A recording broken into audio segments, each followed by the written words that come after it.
This episode is brought to you by Progressive Insurance. Do you ever think about switching insurance companies to see if you could save some cash? Progressive makes it easy to see if you could save when you bundle your home and auto policies. Try it at progressive.com. Progressive Casualty Insurance Company and Affiliates. Potential savings will vary. Not available in all states.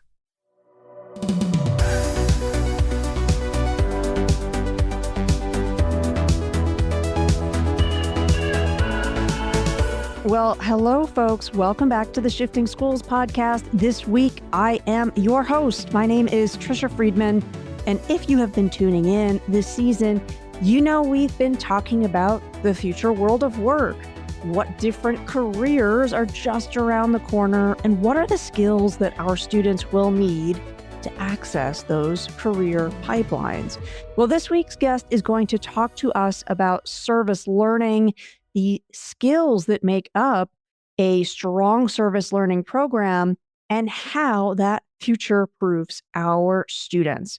Welcome to the show, Leanne Lavender, who's going to talk to us about what she's been able to assess about the future world of service learning by being so directly steeped in it today.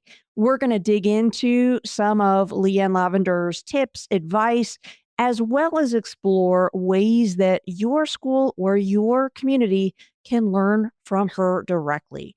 Before we officially welcome Leanne onto the show, we do have a quick word of business from our show sponsor.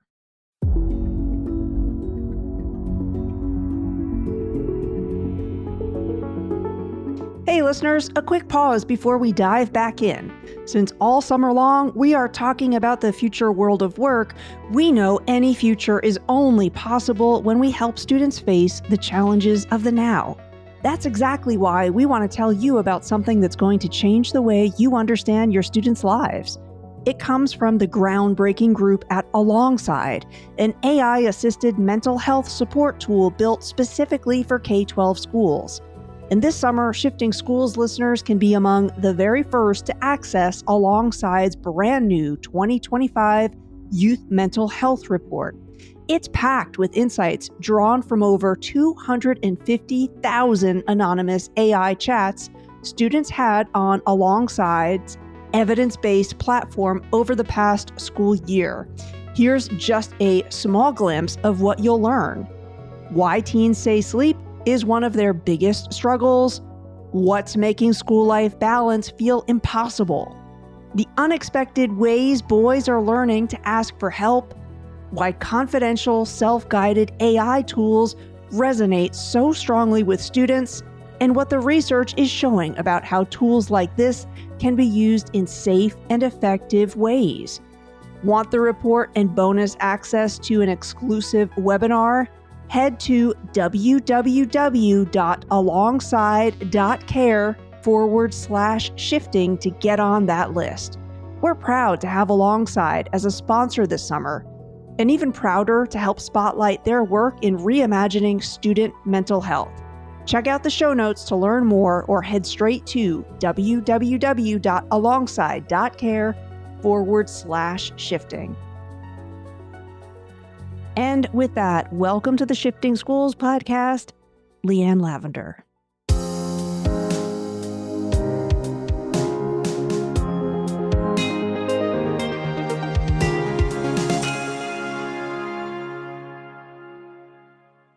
Leanne, it is always a joy to be speaking with you. You're like a longtime friend of the show, I think.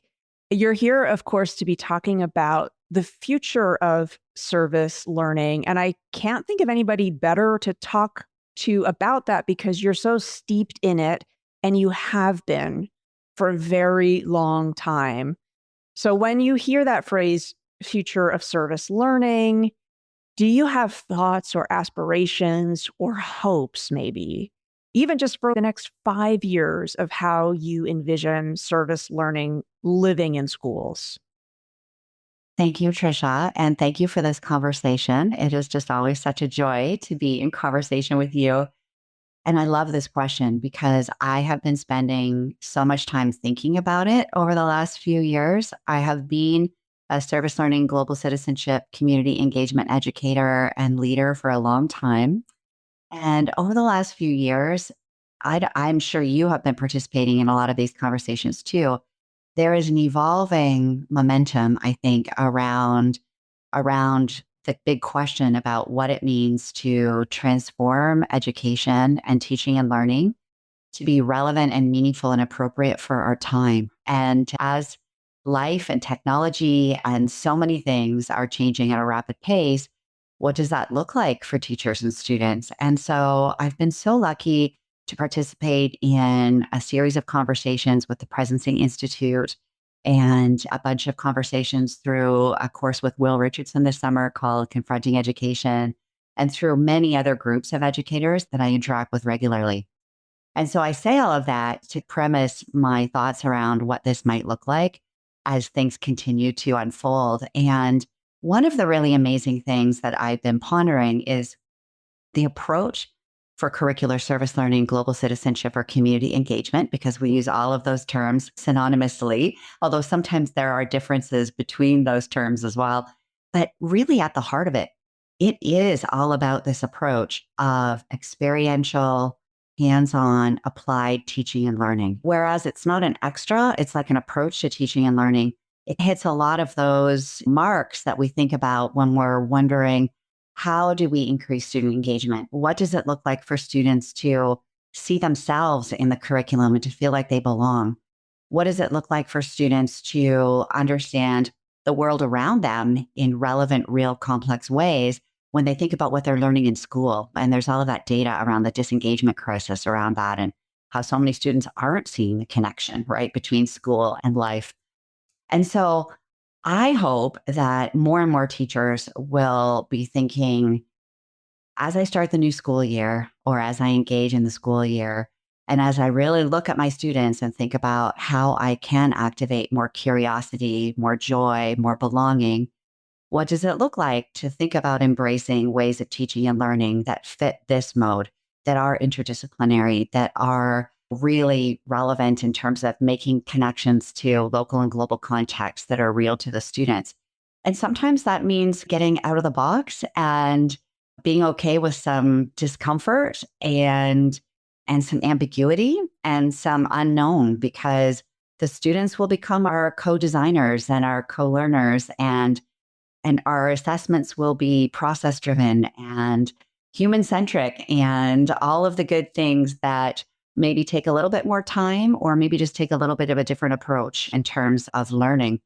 But I think that if we want to be serious about meeting our students where they're at and helping them feel that school is meaningful, I think our spaces and our approaches and everything about what we're doing needs to evolve and needs to be more rooted in these like real, if you want to call them problems or predicaments or questions that kind of then feed the learning and feed the curiosity. I think that's where we need to go. I think maybe in the future, we won't be talking about these things as something that is separate. We're just going to be talking about them as excellent teaching and learning. My hope. And it's It's interesting interesting. because I don't mean to oversimplify what you're talking about, but I think it's maybe even understanding human curiosity often will come in surprising ways. I'm thinking of this summer in the city of Ottawa, they updated their bylaw so that residents could actually plant in the boulevard space. And I grew a pumpkin patch there. And the number of conversations I have had this summer with people of all ages, Leanne, it has been really joyful, but also it's encouraged me to do more learning. Other people have shared their learning. It's just become this really great localized, like co-learning experience. And when you're talking about, I think, releasing the need to have control on where something is going, and that there's a resistance to that, which to a certain extent is understandable because we've not really been taught to think of curriculum or teaching in that way. I know that you're going to have so many examples in your archive of memories. You're working with so many different schools around the world.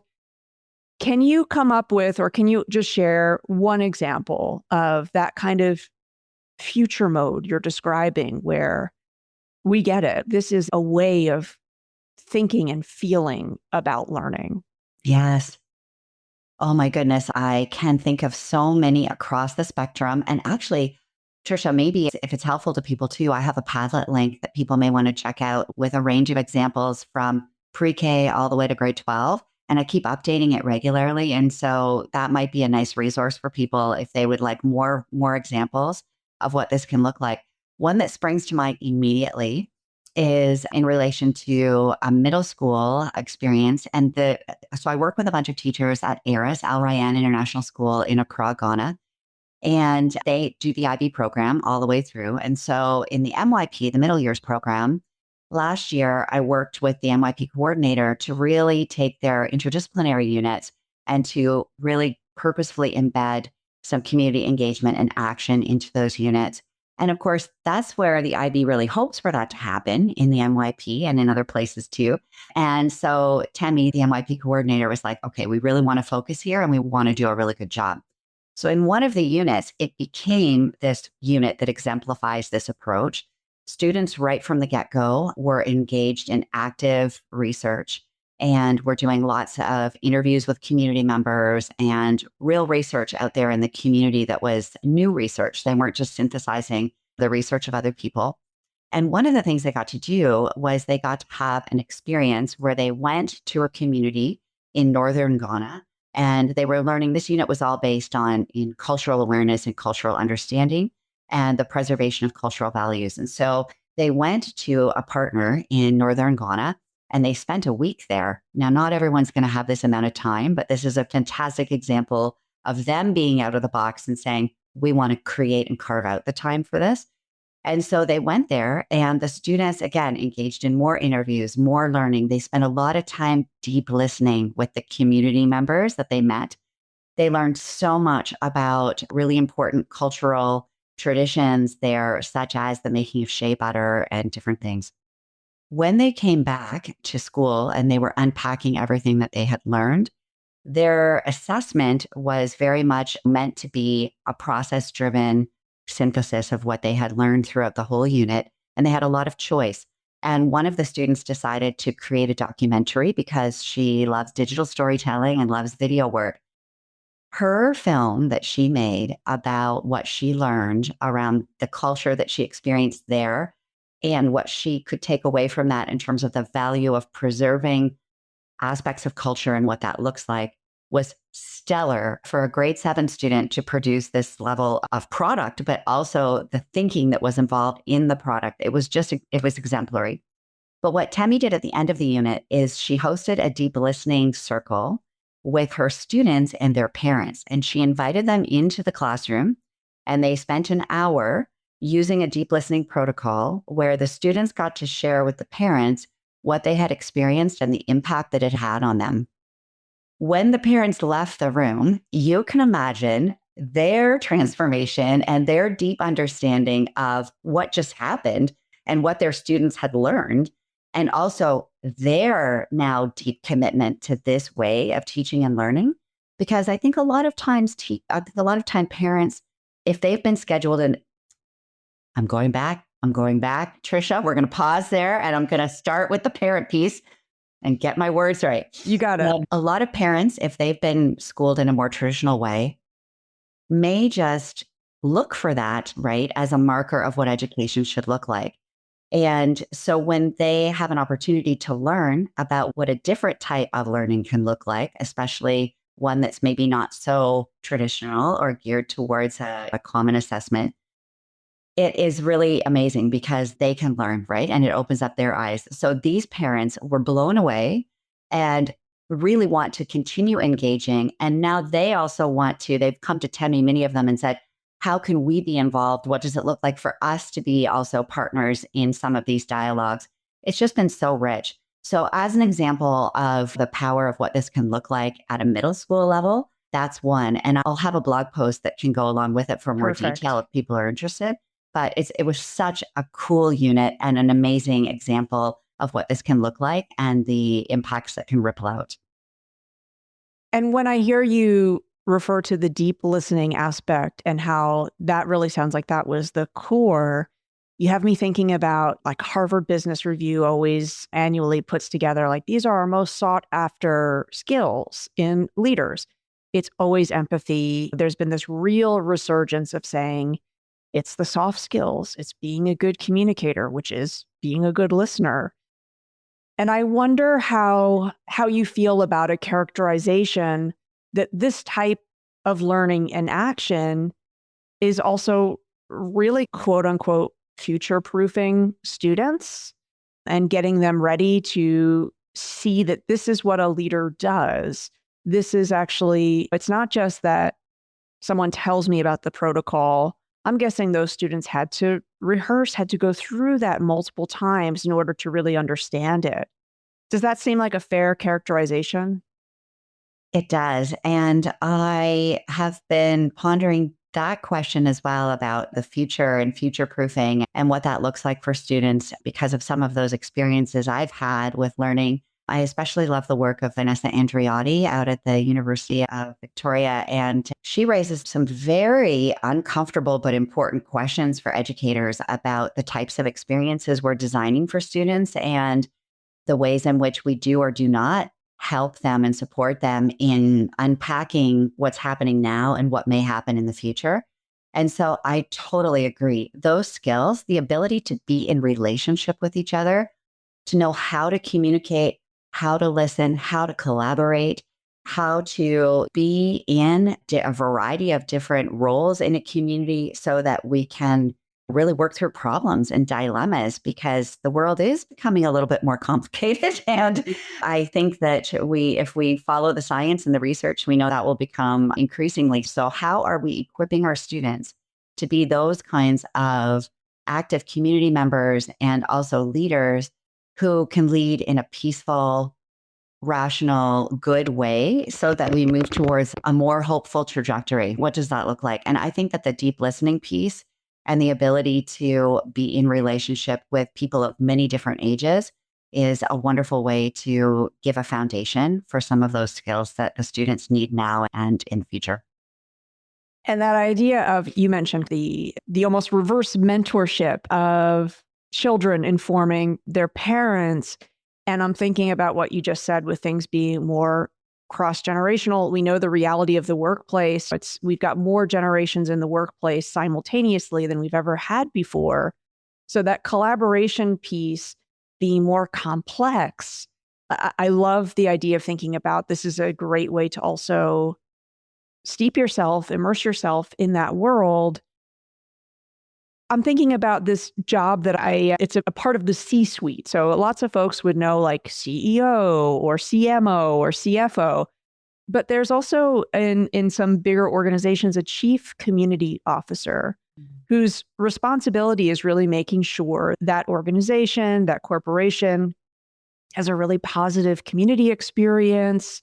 There's some research out there that younger generations, they're looking for that in their employers. They want a community. I think the conversation about the loneliness epidemic, it's like we're hardwired for connection. In terms of the community engagement piece, can you say a little bit more about how you help schools think a little bit differently about what that means? Yeah. I really do believe that, yes, the relationship connection component of what we can foster in our classrooms is one of the most beautiful things and valuable things that we can nurture for our learners and also for our communities. And so the beauty of community engagement in the curriculum, and I can explain a little bit about what that looks like, is that it has a deep impact on the learner and their understanding of themselves and their communities. It also has a deep impact on the communities in terms of positive, purposeful change. Again, a more broad and diverse understanding of issues and people and all kinds of interconnected things. And I'm a big fan of Thoughtbox Education's framework for triple well-being, which is care for self, others, and planet. And this community engagement piece, I believe, also encompasses our environments. And so as we think about our natural environments, even our urban environments, wherever our schools might be, our community includes those landscapes and those spaces. And so as we think about bringing all of those pieces of the community and those parts of the community into the classroom, and also taking our students out into those spaces in our communities as well, yes, the impact is deep for the learner and for the community. So it's very rich. And the wonderful thing is that it actually is not hard to do this. So we, all of us, from pre-kindergarten to grade 12 teachers, we all have our students engage in inquiry. And so I can't think of a unit of study where students aren't learning by doing research about something at some point in the unit. And so if you're thinking about any unit in your course of study that's upcoming, as your students are doing that research, instead of just having them go to media and Google things and look at things online, when they get to connect with real people, and it can be in your school community, in your bigger community, in your more global community by bringing people in via Zoom and all of the wonderful technologies we have, that in and of itself is just a simple way of starting to open that door and starting to create that flow of thought back and forth from classroom out to the community and vice versa. And then, of course, if teachers want to go deeper with that, there are wonderful ways for students to community assets mapping and to think about how their curriculum connects to assets and needs in their community. And then again, when it comes to applying their learning, to say, how might we amplify an asset or meet a need, all done in a reciprocal, equitable, open way with any community partners that they're engaged with at the time. No, I call it red zone and green zone thinking. No red zone thinking of, we know the answer, we're the experts here, we're going to come in and do this, and we're the saviors in this situation. No, how can we stay in green zone where it's, again, that open, equitable space of how might we work together? What might this look like?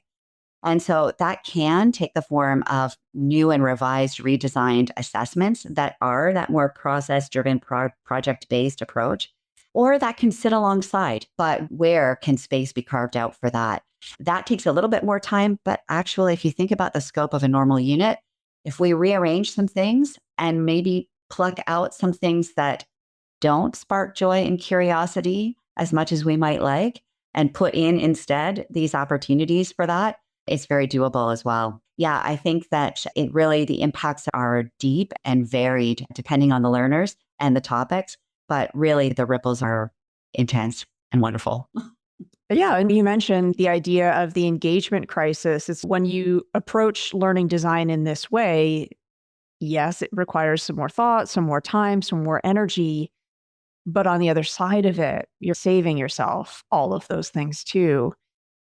Leanne, you have always been doing so much to help. Really, it's a paradigm shift, I think, for a lot of us in education. And you do have a new course out. And I'm wondering if you can talk about, I know that some of what we've discussed here comes back in that course.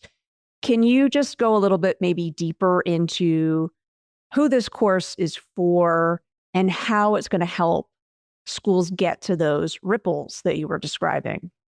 Yeah, I am so excited about this course. I spent my summer, I was designing the course before the summer, but then I used my summer to build the course. And it's like anything that you create and that you are just so excited to share with the world when you have that newborn baby and you're like, world, I need you to see this baby. It's so beautiful. I feel like my course is at that point where I'm like, I get to shine the spotlight on it. It is really designed for any educator or leader who wants to look at their program or their curriculum or their school and see more of what we're talking about here: the curiosity, the engagement, the joy, the partnerships with community. And so it really starts with an introduction to all of those big conversations that are happening in education about how we transform and why we want to transform what we're doing.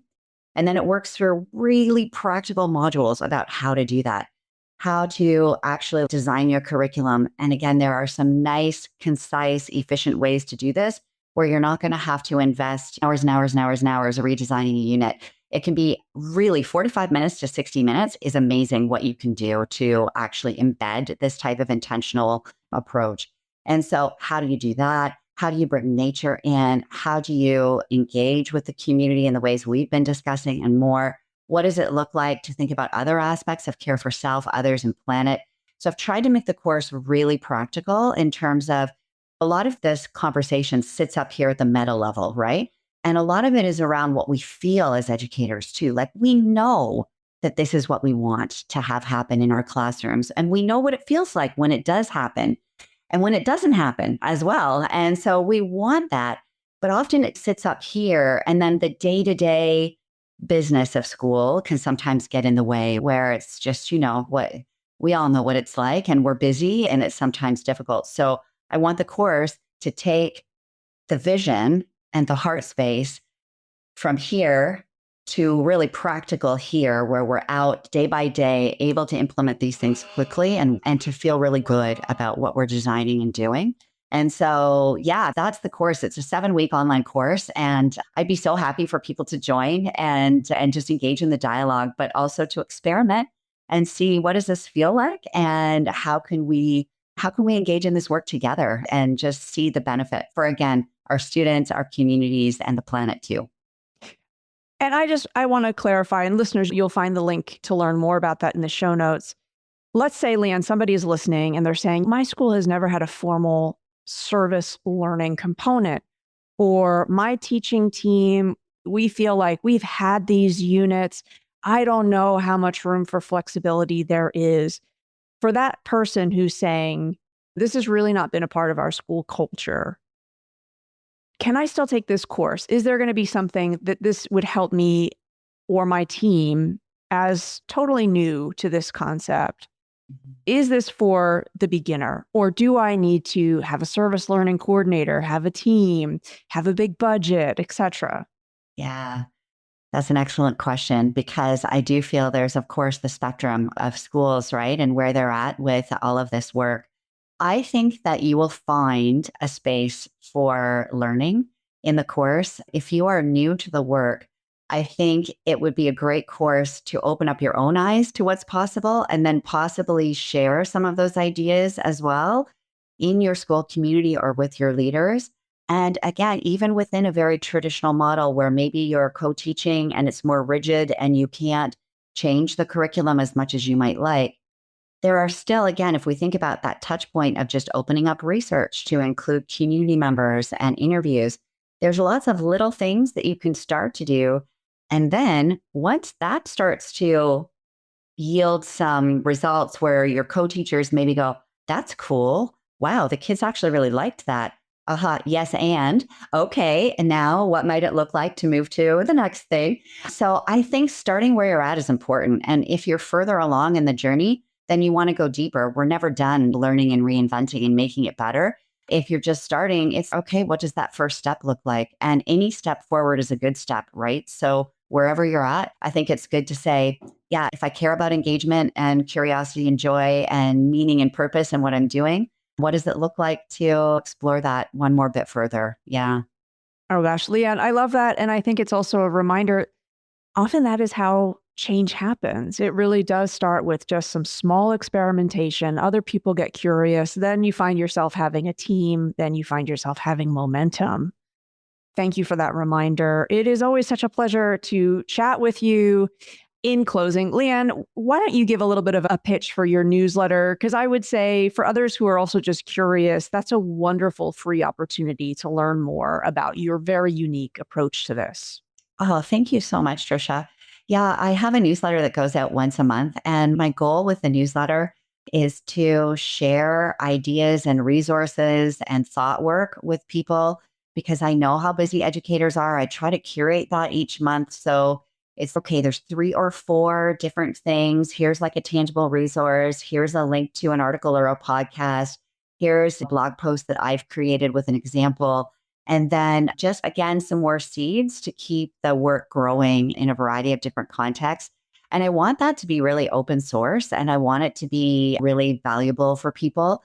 And yeah, there's every month, I try to be really thoughtful about what goes out there. So if people are interested and they're like, yeah, I don't have a big PD budget, I'm not really sure how to get rolling, then just joining that even in your inbox once a month, you'll just get some things where again, it might be like, oh, that seed landed. Okay, cool. And so I carve out time each month to try and make sure that there's things always being designed. And you're amazing at this too, Trisha, where it gets stuff out there in people's hands. And so I would love that. If people want to join the newsletter, it would be fantastic. Yeah, I will. The link to that will be in the show notes as well, because I'm one of those people who it's like you think your stomach is too big. I think my brain can consume too many newsletters. I've lost track of how many I'm signed up to, but yours is always one I open and read. So thank you for putting that out there into the world. Leanne, a pleasure. Thank you for sharing your wisdom, your expertise. Listeners, be sure to head to the show notes, connect with Leanne if you have not done so yet.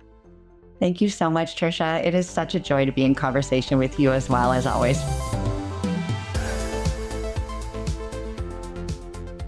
Hey there, dedicated listener. If you've made it this far, we know you're passionate about shifting the way education works. And Trisha and I appreciate you. If you loved what you heard today, we'd be so grateful if you could take a moment to rate and review Shifting Schools wherever you listen to podcasts. Those ratings help us reach even more educators just like you. And if you know someone who could benefit from these conversations, please share this episode with them. Just one person. Think of the impact we can make together. Don't forget to sign up for our newsletter for even more great content. And if you haven't already, join us at Camp Shifting Schools, where the conversations keep going long after the podcasts end. Thank you for being a part of this journey, and thank you for being part of Shifting Schools.